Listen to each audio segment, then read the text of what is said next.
आज हम बनाएंगे बड़े मंगल के लिए बेसन का लड्डू, जिसे आपको न भूनना पड़ेगा न फ्राई करना पड़ेगा और कम से कम घी में जल्दी से जल्दी बनने वाला, टेस्ट में सुपर से ऊपर ये लड्डू, बेसन का चूरमा लड्डू। तो आज मैं भोग लगाने के लिए बना रही हूँ बेसन का लड्डू, हनुमान जी को भोग लगाने के लिए।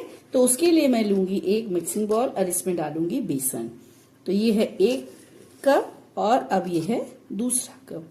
तो 2 कप मैंने बेसन लिया है और इसका मैं नॉर्मल डो लगाऊंगी, न गीला न सूखा, कुछ नहीं। जैसे हम पराठे के लिए डो लगाते हैं वैसे एक नॉर्मल हम आटा लगा लेंगे। आटा लगाते समय इस बात का ध्यान रखिएगा, बेसन में बहुत ही कम पानी चाहिए, तो गेहूं में थोड़ा ज्यादा चाहिए होता है, तो थोड़ा थोड़ा हम पानी डाल के ही डो बनाएंगे। तो हमारा डो रेडी हो गया। 5 मिनट इसको हम रेस्ट के लिए रखेंगे। अब आटा हमारा बिल्कुल रेडी है, 5 मिनट में मुलायम हो गया है। तो चलिए इसके हम रोटियां बनाते हैं।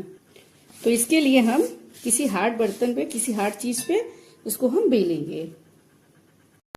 तो हम पहले सूखा आटा बेसन में लगा रही हूँ, आटा नहीं लगा रही हूँ। तो इससे हम छोटी छोटी लोइयां बनाएंगे, जो साइज में आपको रोटी बनानी है। तो हम लोइयां तोड़ेंगे पहले। आप इसको बड़े बड़े भी बना सकते हो, तो मैं 3 बनाऊंगी। इसको मैं साइज में बड़ा कर देती हूँ। तो टोटल मैं 3 रोटियां बना रही हूँ इसका, तो 3 लोई में बनाऊंगी इसकी। तो लोई बनकर रेडी है। अब इसको हम बेलेंगे और बेलते समय हम सूखा बेसन जरूर लगाएंगे, नहीं तो बेलेगा नहीं है। तो इसको हमें बहुत बारीक नहीं, रोटी की तरह नहीं बेलेंगे हम इसको मोटा मोटा ही बेलेंगे। बस देखिए एकदम मोटा सा बेला है मैंने। गैस पे चढ़ा दिया मैंने पैन और अपनी रोटी को इसमें हम डालेंगे।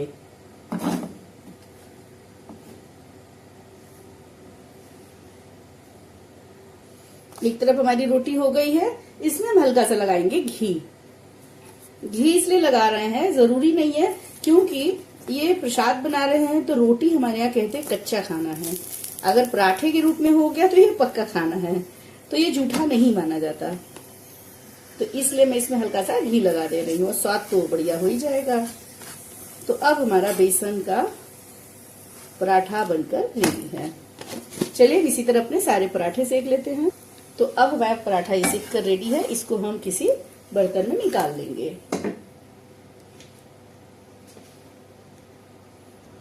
तो इसी तरह हम सारे पराठे सेकेंगे। 3 है हमारे पास, तीनों हम सेक लेंगे।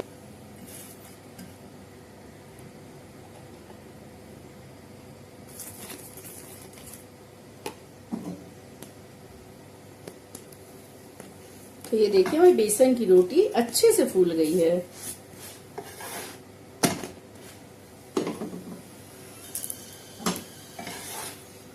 इसी तरह हम अच्छे से इसको सेकेंगे। लटते पलटते हमारी तीनों रोटियां सिक गई हैं। अब इनको हम ठंडा करेंगे।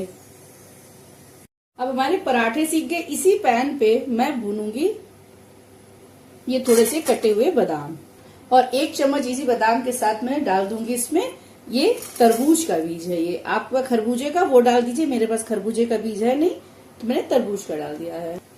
इसमें हल्का सा मैं घी डालूंगी ताकि जल्दी से भुन जाए। अब ये मेरा पैन गरम है, तो इसको बहुत ज्यादा भूनने की जरूरत नहीं, मैं गैस ऑफ कर दूंगी और ऑफ गैस में ही हल्का से इसको मैं चला लूंगी। ये गुलाबी सा हो जाएगा। देखिए चटकने की आवाज आ रही है बीज की। तो ये अब भुन गया अच्छे से, हाँ रोस्ट हो गया मेरा। तो गैस पे पैन चढ़ा दिया, उसमें मैं डालूंगी 1 कटोरी चीनी। 1 कटोरी चीनी है तो आधी कटोरी मैं इसमें डालूंगी पानी। बहुत ज्यादा पानी नहीं चाहिए, क्योंकि मैं इससे चाशनी नहीं बना रही हूँ, सिर्फ चीनी को हमें मेल्ट करना है। तो जब तक चीनी मेल्ट हो रहा है, चलिए हम अपनी रोटियों को देखते हैं और बीच बीच में हम चीनी को चलाते रहेंगे।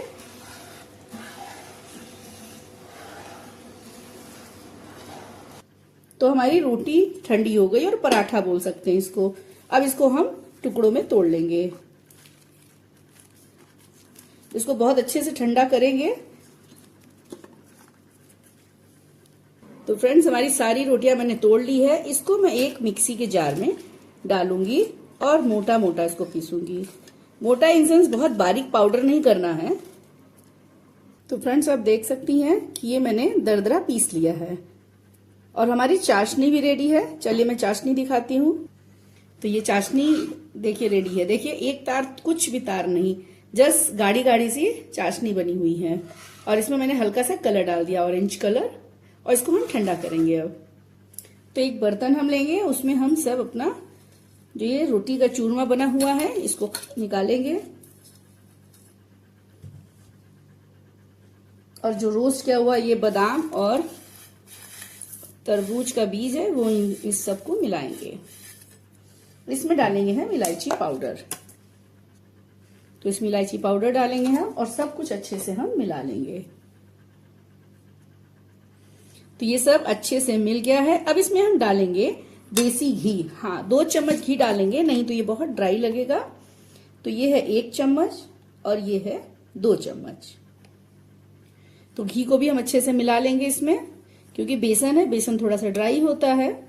तो घी डालना बहुत जरूरी है, इसका टेस्ट भी बहुत बढ़िया हो जाता है।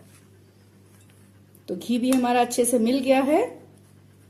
अब हम अपनी चाशनी जो बनी हुई है इसमें हम ऐड करेंगे।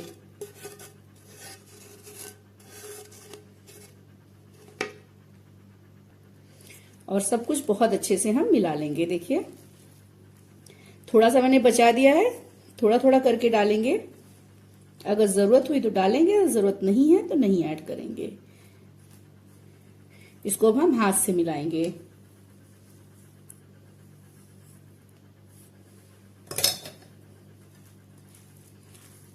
तब बहुत अच्छे से मिलेगा ये। तो सबसे पहले क्या करेंगे, हम एक लड्डू बना के देखेंगे। अगर ये लड्डू अच्छे से बन रहा है तो हमें चाशनी और मिलाने की जरूरत नहीं है। अगर ये भुरभुरा हो रहा है तो हम इसमें थोड़ा सा 1-2 चम्मच चाशनी ऐड करेंगे। तो मैं इसमें पूरा जितना चाशनी हम बनाए हैं पूरी चाशनी इसमें चली गई।